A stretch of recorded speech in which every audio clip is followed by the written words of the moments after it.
अक्टूबर 1962 दुनिया भर की निगाहें सोवियत और यूएसए के बीच छिड़े क्यूबन मिसाइल क्राइसिस पर टिकी थी। एक तरफ दो सुपर पावर्स के टकराव से पूरी दुनिया में तीसरी वर्ल्ड वॉर का खतरा मंडरा रहा था, वही एक जंग साउथ ईस्ट एशिया में इंडिया और चाइना के बीच भी छिड़ी थी। चाइना के राष्ट्रपति माओ जेडोंग खुलेआम कह चुके थे कि तुम बंदूक लहराओगे और मैं बंदूक लहराऊंगा, हम आमने सामने खड़े होंगे और दोनों अपनी करेज दिखाएंगे। इस स्टेटमेंट के कुछ महीने बाद ही एक ऐसा युद्ध छिड़ा जिसकी ना तो घोषणा हुई और ना ही भारत ने कल्पना की थी।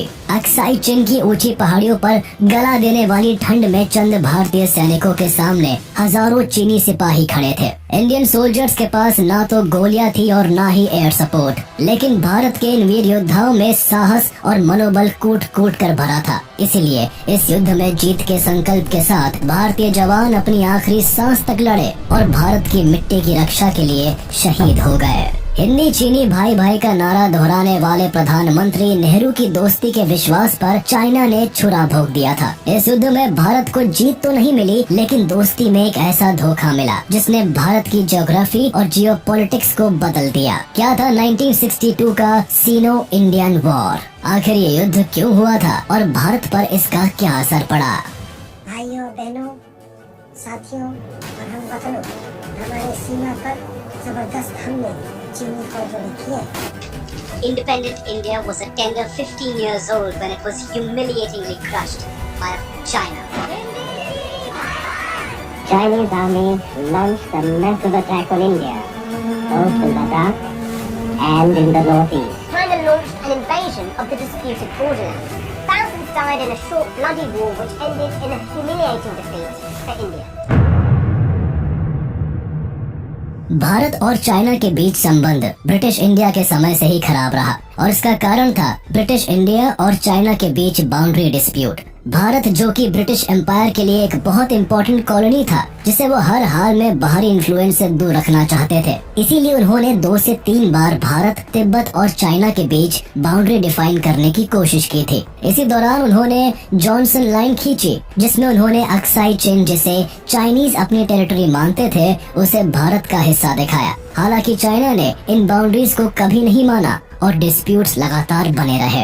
इंडिपेंडेंस के बाद प्रधानमंत्री जवाहरलाल नेहरू ने चाइना के साथ अच्छे संबंध बनाने की कोशिश की, लेकिन 1959 से ही भारत और चीन के संबंध लगातार खराब हो रहे थे। चाइना अपनी जियो एक्सपेंशन पॉलिसी पर अग्रेसिवली काम कर रहा था और देखते ही देखते उसने अरुणाचल प्रदेश के तवांग और कश्मीरी क्षेत्र के अक्साई चिन, जो अब लद्दाख के एरिया में आता है, उसे अपना कहना शुरू कर दिया। चाइना का मानना था कि अरुणाचल और लद्दाख के एरियाज चाइना का भाग है और चाइनीज मिलिट्री ने मिलकर दोनों जगहों पर एक साथ धावा बोल दिया। अचानक हुए इस हमले से जवाहरलाल नेहरू अचंभित रह गए। चाइनीज आर्मी सीधे तरीके से अटैक करती चली आई और इंडियन लीडर्स वॉर कहीं ज्यादा एक्सेलरेट ना हो जाए इसी डाउट में रह गए। लेकिन सिर्फ बाउंड्री डिस्प्यूट्स ही इस वॉर का कारण नहीं था, बल्कि इसके पीछे कई ऐसे कारण थे जिसकी वजह से 1962 का वॉर हुआ और भारतीय जवानों ने मजबूती से इसका सामना किया। अरुणाचल प्रदेश को किसी तरह बचा लिया गया, लेकिन अक्साई चिन का हिस्सा हमेशा के लिए डिवाइड हो गया। भारत और तिब्बत ये दोनों ऐसे देश रहे हैं जिनके बीच हमेशा से ही अच्छे संबंध रहे हैं। इंडो तिब्बतियन ट्रेड, कल्चर और दोस्ती का अपना एक अलग इतिहास रहा है। वहीं दूसरी ओर चाइना के साथ भी भारत का रिलेशनशिप अच्छे टर्म्स पर रहा, लेकिन ब्रिटिश क्राउन के आने के बाद यहाँ की सिचुएशन बदल गई। मिड 19th सेंचुरी से ही इंडियन सबकॉन्टिनेंट पर पूरी तरह ब्रिटिशर्स ने अपना एम्पायर एक्सपैंड कर लिया था।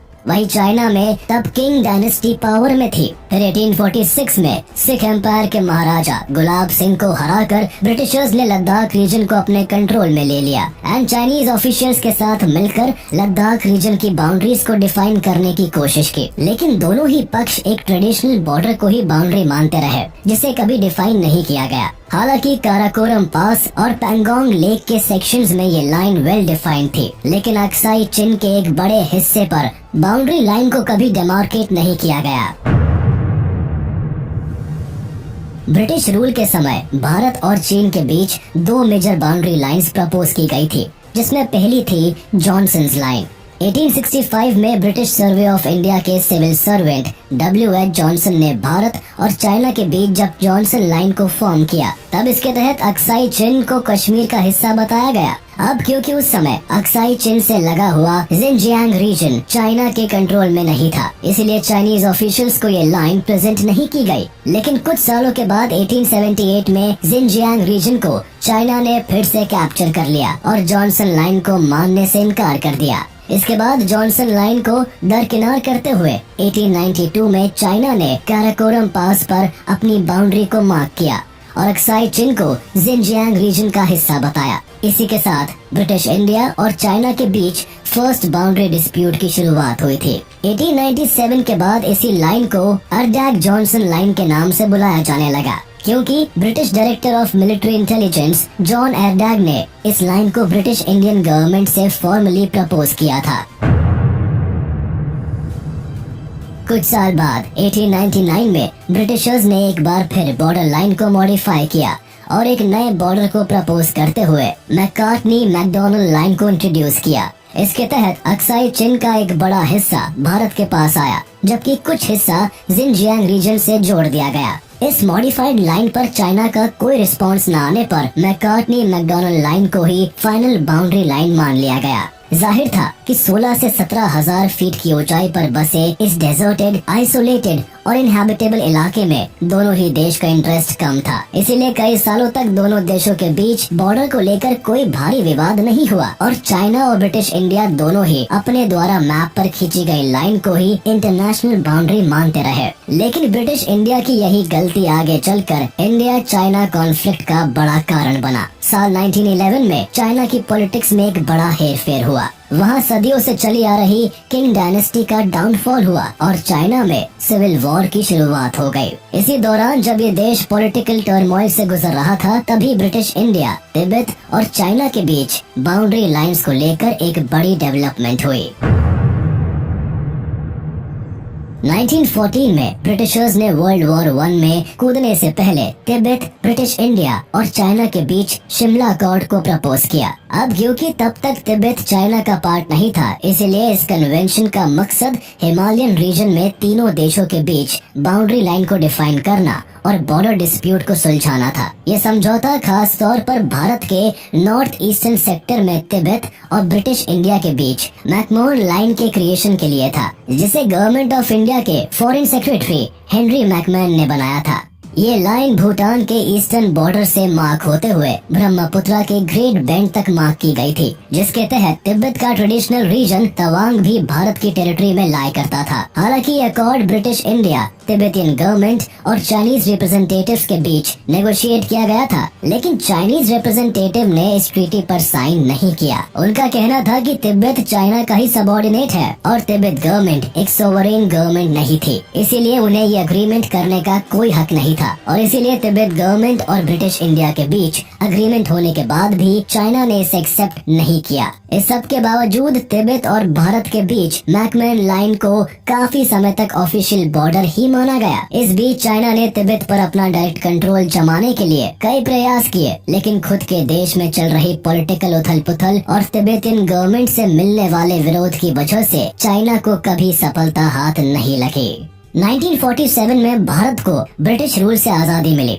और साउथ ईस्ट एशिया में दो नेशन भारत और पाकिस्तान बनकर उभरे। हालांकि आजादी के बाद भी अक्साई चिन और मैकमैन लाइन का मामला ज्यों का त्यों ही था, लेकिन चाइना के साथ भारत ने एक नई शुरुआत की। भारत के प्रधानमंत्री जवाहरलाल नेहरू पड़ोसी चाइना के साथ अच्छे रिलेशनशिप बनाने में जुटे थे, इसलिए 1949 में जब चाइनीज सिविल वॉर खत्म हुआ और वहाँ की communist party people's republic of China ने सरकार बनाई, तो भारत वह पहला देश बना जिसने न्यूली एस्टैब्लिश चाइनीज सरकार को रिकॉग्नाइज किया। जवाहरलाल नेहरू की ये फॉरेन पॉलिसी एक यूनाइटेड एशिया एस्टैब्लिश करने पर बेस थी, जो सोवियत और यूएसए जैसी बड़ी पावर को काउंटर बैलेंस कर सके। इसी वजह से 1950s में प्रधानमंत्री नेहरू ने यूएन सिक्योरिटी काउंसिल में चाइना को परमानेंट मेंबर की सीट देने की वकालत भी की थी, लेकिन तब शायद जवाहरलाल नेहरू ये नहीं जानते थे कि उनकी ये फॉरेन पॉलिसी भारत के लिए एक बड़ा ब्लंडर साबित होने वाली है।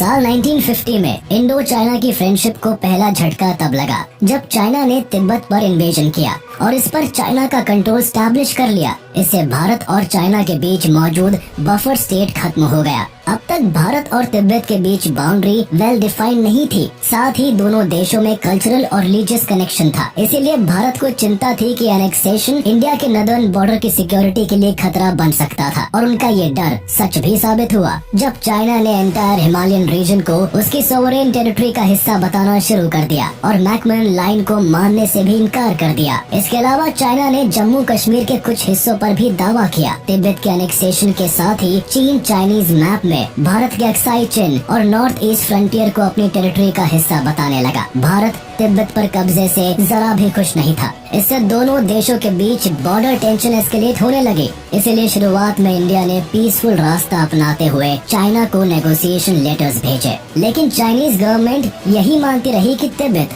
चाइना का इंटीग्रल पार्ट है और भारत ने भी कहीं न कहीं ये बात स्वीकार कर ली। इसलिए ऑफिशियली साल 1954 में जब भारत और चाइना के बीच पंचशील एग्रीमेंट हुआ और उसमें तिब्बत को चाइना का हिस्सा बताया गया तो भारत ने भी इससे एतराज नहीं किया।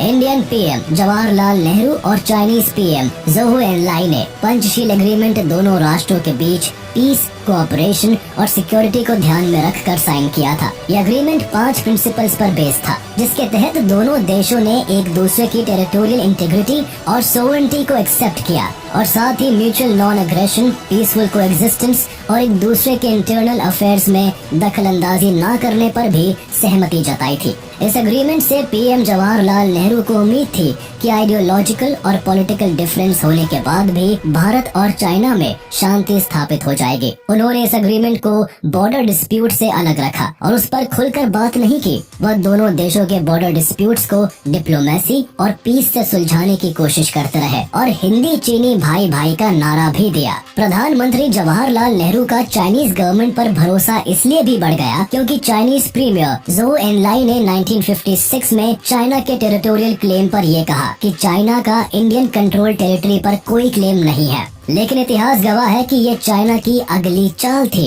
धीरे धीरे ये अक्साई चीन वाले रास्ते को बनाते हुए लगातार कश्मीर की ओर बढ़ रहे थे और अंदर ही अंदर चाइना भारत को धोखा देने की तैयारी कर रहा था। साल 1956 में भारत से चोरी छिपे चाइना ने अपने जिनजियांग रीजन को तिब्बत से जोड़ने के लिए अक्साई चीन में 1200 किलोमीटर लंबी रोड का कंस्ट्रक्शन करवाना शुरू कर दिया। ये इलाका भारत की टेरिटरी का हिस्सा था, लेकिन अक्साई चीन रोड के कंस्ट्रक्शन की जानकारी भारत को तब लगी जब सितंबर 1957 में ये रोड बनकर तैयार हो गई। भारत के लिए ये बड़ा इंटेलिजेंस फेलियर था, जिसका परिणाम ये था कि भारत की बॉर्डर सिक्योरिटी पर एक बड़ा खतरा आ गया। एक तरफ प्रधानमंत्री जवाहरलाल नेहरू अपने डिप्लोमेटिक एफर्ट्स और पीस नेगोशिएशन से इस मामले को सुलझाने की कोशिश कर रहे थे, वहीं चाइना ने एक पिक्टोरियल मैप रिलीज किया जिसमें उन्होंने आज के अरुणाचल प्रदेश, जो कि उस वक्त नॉर्थ ईस्ट फ्रंटियर एजेंसी के नाम से जाना जाता था, उसे चाइनीज टेरिटरी का हिस्सा दिखाया। खफा होकर प्रधानमंत्री जवाहरलाल नेहरू ने चाइना की इस हरकत का कड़ा विरोध जाहिर किया और क्रिटिसिज्म करते हुए ऑफिशियली ये साफ कर दिया कि अक्साई चीन और नेफा इंडियन टेरिटरी का हिस्सा है। लेकिन इस बार चाइना चुप नहीं बैठा और ना ही उसने कोई डिप्लोमेटिक बयान दिए, बल्कि इस बार वो वॉर के लिए पूरी तरह तैयार थे। इंडिया की क्रिटिसिज्म को चाइना ने एक धमकी के तौर पर देखा, इसीलिए चाइनीज पीएम जोहू एनलाई ने जनवरी 1959 में पहली बार लद्दाख और नेफा में 40,000 स्क्वायर माइल्स तक के इलाके को चाइनीज टेरिटरी का हिस्सा बताया। इससे दोनों देशों के बीच बिगड़ते हालात और भी खराब हो गए। लेकिन साल 1959 में कुछ ऐसा हुआ जिससे दोनों देशों के बीच दोस्ती की आखिरी उम्मीद भी खत्म हो गई। 1959 में चाइनीज अथॉरिटीज के जुल्म और वायलेंस के खिलाफ तिब्बती लोगों ने विरोध छेड़ दिया। जनता में यह अफवाह फैली कि चाइनीज तिब्बती धर्मगुरु दलाई लामा को अरेस्ट करने वाले हैं। अपने गुरु के सुरक्षा के डर से तिब्बत की राजधानी ल्हासा में भयानक प्रोटेस्ट छिड़ गया, जिसे दबाने के लिए चाइनीज गवर्नमेंट ने वायलेंस का सहारा लिया। कई लोगों को मौत के घाट उतार दिया गया। कई लोग घायल हुए। इसी बीच दलाई लामा तिब्बत की राजधानी लहासा से भागकर मार्च 1959 में भारत का दरवाजा खटखटाते हैं और भारत सरकार ने भी दलाई लामा और तिब्बत रेफ्यूजी को पनाह दी। लेकिन भारत का दलाई लामा को शरण देना चाइना को जरा भी रास नहीं आया। इससे बौखलाकर अगस्त के महीने में चाइनीज सैनिकों ने ईस्टर्न लद्दाख में एक भारतीय चौकी पर गोलीबारी की, जिसमें एक भारतीय सैनिक की मौत हो गई। साथ ही उन्होंने नॉर्थ ईस्टर्न लद्दाख के लोंगजू में इंडियन आउटपोस्ट को भी कब्जे में कर लिया। दूसरी तरफ भारत की मुश्किलें बढ़ाने के लिए चाइना ने लद्दाख, सिक्किम और भूटान में लिबरेशन के प्रोपेगेंडा कैंपेन चलाने शुरू कर दिए। हालात तब ज्यादा डिफिकल्ट हो गए जब अक्साई चिन पर पेट्रोल कर रहे इंडियन सोल्जर्स पर चाइनीज ट्रूप्स ने ओपन फायर कर दिया। इस हमले में 9 सैनिकों की मौत हो गई और 10 घायल हो गए। एक तरफ जहां इंडियन बॉर्डर्स पर चाइना और इंडिया के बीच हालात तनावपूर्ण हो रहे थे, वहीं प्रधानमंत्री जवाहरलाल नेहरू भारत और चाइना के बीच पनपे इस बॉर्डर डिस्प्यूट को अभी भी डिप्लोमेसी और पीसफुल नेगोशिएशन से सुलझाना चाहते थे। अब चाइना केवल मैकमोहन लाइन को ही मांगने से इनकार नहीं कर रहा था, बल्कि उसका क्लेम था कि सिक्किम और भूटान में 50,000 स्क्वायर माइल्स में फैली टेरिटरी भी चाइना की है। इसी बीच 1960 में दोनों देशों के बीच नेगोशिएशन टॉक्स भी स्टार्ट हुई, लेकिन उसका कोई परिणाम नहीं निकल पाया। चाइनीज प्रीमियर ज़ोउ एनलाई का पीस प्रपोजल था कि भारत अक्साई चीन पर अपना दावा छोड़ दे और बदले में चाइना अरुणाचल प्रदेश पर अपना दावा छोड़ देगा। लेकिन प्रधानमंत्री नेहरू का मानना था कि चीन का इनमें से किसी भी क्षेत्र पर वैलिड क्लेम नहीं है और इसलिए वो इस डील के लिए तैयार नहीं हुए। नेहरू के इस रुख से चाइना को विश्वास हो गया कि इंडिया तिब्बत में चाइना के रूल को अपोज कर रहा है। उसने भारत को एशिया में एक बड़े मिलिट्री थ्रेट के रूप में देखा और पीछे हटने के बजाय अग्रेसिव बॉर्डर पेट्रोलिंग पॉलिसी को अपनाया और अक्साई चीन में 12,000 स्क्वायर माइल्स के इलाके को ऑक्यूपाई कर लिया। प्रधानमंत्री जवाहरलाल नेहरू चाइना को अक्साई चीन से विड्रॉ करने के लिए कहते रहे, लेकिन चाइना की अग्रेसिव पॉलिसी ने डिप्लोमेटिक टॉक्स पर पानी फेर दिया। दिसंबर 1961 में चाइना ने अग्रेसिवली इंडियन टेरिटरी के बॉर्डर में पेट्रोलिंग करना शुरू कर दिया। ऐसे में चाइना मिलिट्री फोर्सेस को रोकने के लिए भारत ने फॉरवर्ड पॉलिसी का सहारा लिया। इसके तहत इंडियन डिफेंस ने चाइनीज ट्रूप्स की सप्लाई को कट ऑफ करना शुरू कर दिया ताकि वह चाइनीज टेरिटरी में वापस लौट जाए। इसके साथ ही इंडियन ट्रूप्स ने खुद डिस्प्यूटेड एरियाज में पेट्रोल करना शुरू कर दिया। कई इलाकों में पेट्रोलिंग करते हुए भारतीय सैनिक इंडियन टेरिटरी से भी आगे निकल गए, जिससे दोनों देशों के बीच संबंध बद से बदतर हो गए। 1962 के समर और ऑटम सीजन में भारत और चाइना के बीच मिलिट्री कॉन्फ्लिक्ट्स बढ़ते ही चले गए, जिससे दोनों पक्षों के कई जवान शहीद हो गए। चाइना ने भारत को अल्टीमेटम देते हुए क्लेम टेरिटरी से पीछे हटने को भी कहा, लेकिन प्रधानमंत्री जवाहरलाल नेहरू और इंडियन आर्मी के मेजर जनरल JS ढिल्लों को अंदाजा नहीं था कि चाइना भारत पर हमला करेगा। उनका मानना था कि चाइना छोटी मोटी झड़पों में ही उलझेगा, क्योंकि वह पूरी तरह से जंग छेड़ने की स्थिति में नहीं है। खुद मेजर जनरल JS ढिल्लों का ये कहना था कि इंडियन आर्मी की कुछ गोलियां ही चाइनीज सोल्जर्स को भगा देगी। एक तरफ से भारत की सेना और सरकार दोनों ही इस विश्वास में थे कि चाइना युद्ध नहीं करेगा, इसीलिए भारतीय सेना की तरफ से युद्ध की तैयारियां पूरी नहीं थी। लेकिन उनकी ये गलतफहमी भी जल्द दूर हुई जब चाइना एक फुल अग्रेसिव अटैक के साथ इंडियन टेरिटरी में घुस गया। यहाँ अनप्रिपेयर्ड इंडियन आर्मी के 20,000 सैनिकों को चाइना के 80,000 सैनिकों से मुकाबला करना पड़ा। कई पोजीशंस पर इंडियन आर्मी की संख्या ना के बराबर थी। उनके पास युद्ध के लिए ना तो प्रॉपर हथियार थे, ना सप्लाईज। यही एक कारण भी था कि इंडियन सीनो वॉर में भारत की पोजीशन शुरुआत से ही कमजोर पड़ गई। 20 अक्टूबर 1962 में जब इंडिया और चाइना में सीनो इंडियन वॉर की शुरुआत हुई, तो बिना किसी चेतावनी के सबसे पहले चाइना ने भारत पर लार्ज स्केल जंग छेड़ दी। चाइना के पीपल लिबरेशन आर्मी ने भारत पर 2 फ्रंटियर से कोऑर्डिनेटेड अटैक किया। इनका मकसद भारत के वेस्टर्न सेक्टर में चिपचैप वैली और ईस्टर्न सेक्टर में नमकाचू रिवर के पार के इलाकों पर कब्जा करना था। नमकाचू रिवर की स्ट्रेटेजिक पोजीशन इंडिया और चाइना के बीच की डिस्प्यूटेड बाउंड्री को फॉर्म करती है। इसीलिए पहला फ्रंटियर अटैक अक्साई चिन के चिपचैप वैली में हुआ, जबकि दूसरा फ्रंटियर अटैक अरुणाचल प्रदेश के तवांग डिस्ट्रिक्ट में नमकाचू रिवर के सदर्न बैंक से हुआ, जो कि मैकमोहन लाइन के पास था। इसके अलावा अटैक के कुछ इंसिडेंट सिक्किम के नाथुला पास में भी हुए। ईस्टर्न सेक्टर पर इंडियन फोर्सेस की संख्या बहुत कम थी, लेकिन इस रीजन में चाइनीज फोर्सेस की 3 रेजिमेंट्स पोजीशन थी। वहीं दूसरी तरफ रात के अंधेरे में चाइनीज फोर्सेस नदी पार करके इंडियन टेरिटरी में घुस आए और भारतीय चौकियों पर हमला करके टेलीफोन लाइंस को काट दिया,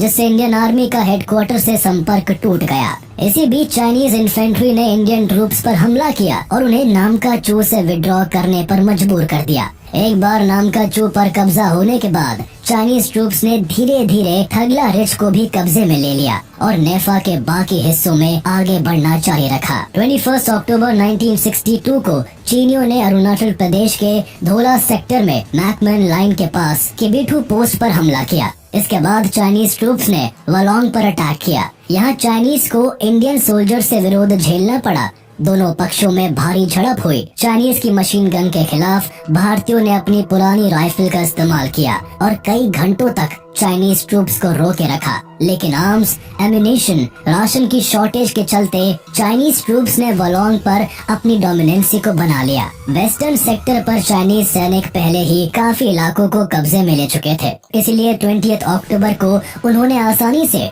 चिपचैप वैली, गलवान वैली और पैंगोंग लेक पर अपना कब्जा जमा लिया था। हालांकि इन इलाकों में तैनात भारतीय सैनिकों से चाइना को भारी विरोध मिला था, लेकिन हजारों की संख्या में होने की वजह से वो भारतीय सैनिक को मार गिरा देते थे और कई को प्रिजनर ऑफ वॉर बना लेते थे। चाइनीज सोल्जर्स ने दोनों ही फ्रंट पर इंडियन सोल्जर्स के लिए टेरिटरी को सेव करना मुश्किल कर दिया था। कम संख्या के चलते भी इंडियन सैनिकों के लिए चाइनीज को खदेड़ना मुश्किल हो गया। 23 अक्टूबर एक ऐसा दिन था। इस दिन अरुणाचल प्रदेश में बमला पास में एक भयंकर युद्ध हुआ था। उस दिन लगभग 600 PLA चाइनीज सोल्जर्स के 3 ग्रुप्स ने लगातार 200-200 के ग्रुप में बंटकर यहाँ 3 बार अटैक किया। उस वक्त इस पोस्ट की सिक्योरिटी सूबेदार जोगिंदर सिंह अपने 18 सोल्जर्स के साथ कर रहे थे। उन्होंने इन चाइनीज सोल्जर्स के ग्रुप के साथ भारी युद्ध किया। एक तरफ 600 सिपाही और दूसरी तरफ मात्र 19 इंडियन सोल्जर्स, लेकिन इन्होंने चाइनीज आर्मी के छक्के छुड़ा दिए थे।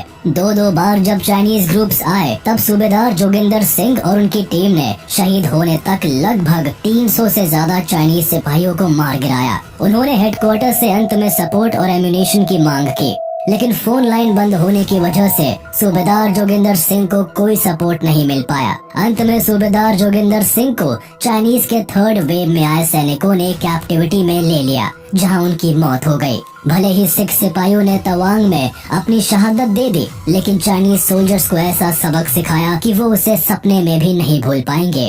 24 अक्टूबर को PLA सोल्जर्स इंडियन टेरिटरी में लगभग 16 किलोमीटर अंदर तक घुस चुके थे। अब उनके पास इंडिया के ऊपर डिप्लोमेटिकली एक स्ट्रॉन्ग पोजीशन थी, इसलिए चाइना के PM ज़ोउ एनलाई जंग को कुछ दिनों के लिए रोककर PM जवाहरलाल नेहरू से नेगोशिएशन करना चाहते थे। उन्होंने नेहरू जी को लेटर लिखकर अपनी कई डिमांड्स रखी, जिसके तहत वो चाहते थे कि दोनों देशों के बीच बाउंड्री का रीसेटलमेंट हो। इसके अलावा दोनों साइड्स आज की लाइन ऑफ एक्चुअल कंट्रोल से 20 किलोमीटर तक विड्रॉ कर ले। साथ ही वह नीफा यानी आज के अरुणाचल प्रदेश से विड्रॉ करने के लिए तैयार थे, लेकिन वह चाहते थे कि अक्साई चिन में कैप्चर्ड एरिया चाइना के पास ही रहने दिया जाए। नेहरू जी ने 4 दिन बाद इस नेगोशिएशन का रिप्लाई देकर एक बार फिर फ्रेंडली रिलेशंस का सजेशन दिया और साथ ही 8 सितंबर 1962 को बाउंड्रीज पर वापस लौटने को कहा, जो कि एक तरह से चाइना के ऑफर का रिजेक्शन था। एक तरफ जहां सरहद पर भारत के लिए स्थिति बेकाबू हो रही थी, वहीं पंडित जवाहरलाल नेहरू इसी बीच अमेरिका एंड USSR से युद्ध में मदद की मांग कर रहे थे। लेकिन क्यूबन मिसाइल क्राइसिस के चलते दुनिया 3rd वर्ल्ड वॉर के मुहाने पर खड़ी थी और दोनों super power already Cuba crisis में एंगेज थे। हालांकि अब भी अमेरिका भारत को सपोर्ट करने को तैयार था, लेकिन इसी बीच इंडो सीनो वॉर खत्म हो गया। लेकिन फिर भी US डिप्लोमेट हैरीमैन ने उन दिनों भारत का दौरा किया था। 14 नवंबर को चाइना और इंडिया के बीच दोनों फ्रंटियर्स पर एक बार फिर लड़ाई शुरू हुई। कई इलाकों में जहां चाइनीज सोल्जर्स भारतीय सैनिकों पर भारी पड़ रहे थे, वहीं इंडियन सोल्जर्स भी अपनी आखिरी सांस तक जंग में पीछे नहीं हटे। इस युद्ध में भारत और चाइना के बीच 2 बैटल्स हुई। पहली बैटल ईस्टर्न सेक्टर के वोलोंग में और दूसरी वेस्टर्न सेक्टर में लद्दाख में रेजांगला पर। हालांकि 21 अक्टूबर को ही चाइनीज ट्रूप्स वलोंग में घुस आए थे और यहाँ उन्हें इंडियन सोल्जर से भारी विरोध भी मिला। लेकिन 14 नवंबर को युद्ध ने एक भीषण मोड़ लिया।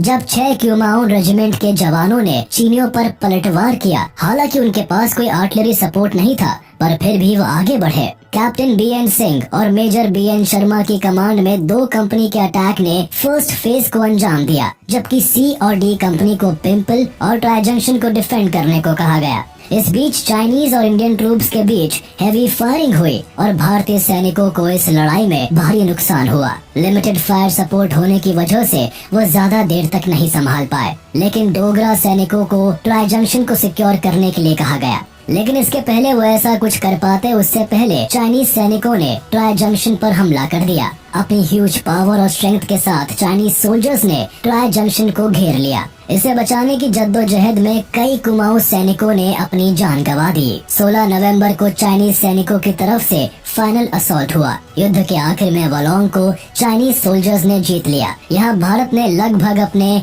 642 सैनिकों को खो दिया, जिसमें 404 सैनिक कुमाऊं रेजिमेंट के थे। Battle of Rezangla Chushul valley के साउथ ईस्टर्न रिज पर भारतीय और चीनी सैनिकों के बीच लड़ी गई। ये एक ऐसी लड़ाई थी जिसे आज भी 1962 के युद्ध में महान भारतीय शक्ति के रूप में याद किया जाता है। ये लड़ाई 18,000 फीट की ऊंचाई पर बर्फीली पहाड़ियों के बीच लड़ी गई, जहां हजारों चीनी सैनिकों का सामना केवल 120 भारतीय सैनिकों ने किया, जिनके पास न कम्युनिकेशन लाइंस थी, न एयर सपोर्ट था, न फुल्ली आर्म्ड वेपन्स और न ही 0 टेम्परेचर में खुद को बचाने के लिए विंटर क्लोथिंग। ऐसा कोई तरीका नहीं था जिससे भारतीय सैनिक 6,000 चीनी सैनिकों को हराकर ये जंग जीत सकते थे, लेकिन वह फिर भी आखिरी सांस और आखिरी बुलेट तक इस लड़ाई को लड़ते रहे। दरअसल हजारों फीट की ऊंचाई पर बसे रेजांगला पर 18 नवंबर को 6,000 चाइनीज सैनिक घुस आए, जहां मेजर शैतान सिंह के साथ 13 कुमाऊं रेजिमेंट के 120 सोल्जर्स चुशुल एयरफील्ड को प्रोटेक्ट कर रहे थे। चाइनीज सैनिक फुल्ली आर्म थे और उन्होंने चालाकी करते हुए रात के अंधेरे में 3 बजे भारतीय सैनिकों पर गोलीबारी शुरू कर दी, लेकिन भारतीय सैनिकों ने हार नहीं मानी। पहले असॉल्ट में वो 200 सैनिकों को हराने में कामयाब रहे। इसके बाद चीनी सैनिक एक के बाद एक हमले करते गए। इस एक्सट्रीम रिमोट लोकेशन में भारतीय सैनिकों के पास एक पॉइंट के बाद एम्यूनेशन और सप्लाई खत्म हो गई, लेकिन उन्होंने हार नहीं मानी और उनके पास जो भी साधन थे वह उनसे जवाबी कार्रवाई करते रहे। मेजर शैतान सिंह अपने सोल्जर्स के साथ जंग के मैदान में डटे रहे। इनका जवाबी हमला इतना घातक रहा कि हजारों चाइनीज सैनिक मारे गए और आखिर तक लड़ते हुए भारत के ये वीर योद्धा भी शहीद हो गए। इनमें से 6 सोल्जर्स को चाइना ने युद्ध बंदी भी बनाया, लेकिन वह भागने में सफल रहे। बाद में मेजर शैतान सिंह को इस अदम्य साहस के लिए परमवीर चक्र से भी सम्मानित किया गया। 19 नवंबर तक जंग इस मोड़ पर आ खड़ी हुई कि पूरी शिद्दत और बहादुरी से लड़ने के बाद भी इंडियन सोल्जर्स इंडियन सॉइल पर PLA को लिमिट नहीं कर पाए। चाइना अपनी क्लेम की हुई लाइंस को कंट्रोल में लेने में सफल हो गया। इसलिए इंडियन टेरिटरी में आगे बढ़ने के बजाय चाइना ने 21 नवंबर को यूनिलेटरल सीज फायर अनाउंस कर दिया और इसी के साथ युद्ध पर विराम लग गया।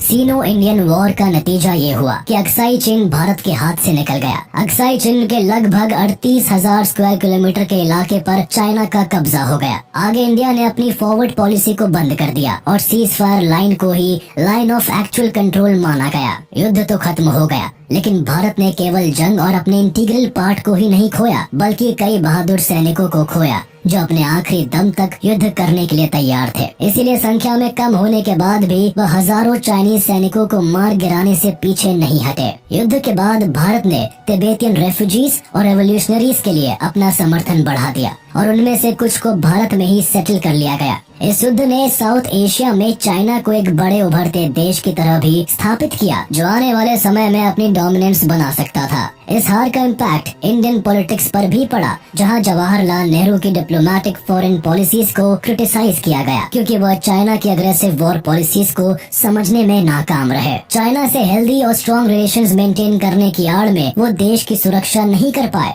इसके अलावा इस युद्ध की तैयारियों में मिलिट्री की अनप्रिपेयर्डनेस के लिए डिफेंस मिनिस्टर कृष्ण मेनन को भी जिम्मेदार ठहराया गया। इसीलिए उन्हें अपने पद से रिजाइन करना पड़ा। इसी के साथ प्रधानमंत्री जवाहरलाल नेहरू का चाइना के साथ मिलकर कोल्ड वॉर ब्लॉक के सुपर पावर्स के खिलाफ स्ट्रॉन्ग एशियन एक्सिस बनाने का ख्वाब भी अधूरा रह गया। लेकिन एक चीज जो बेहतर हुई वो ये थी, इस जंग ने भारत की डिप्लोमेसी से मामले को सुलझाने के अप्रोच को बदला। अपनी नेशनल सिक्योरिटी को ऊपर रखते हुए भारत ने अपनी सेना की कमजोरियों को पहचाना और वेस्टर्न नेशन पर डिपेंड रहने के बजाय अपनी मिलिट्री को मॉडर्नाइज करने की तरफ ध्यान दिया। इसी का नतीजा ये रहा कि एयरफोर्स और मिलिट्री में कई बदलाव किए गए। भविष्य में भारत एक शानदार मिलिट्री, नेवी और एयरफोर्स पावर बनकर उभरा और आने वाले सालों में भारत ने न्यूक्लियर वेपन बनाने की फील्ड में भी तेजी से कदम आगे बढ़ाया और उसमें सफल भी हुआ।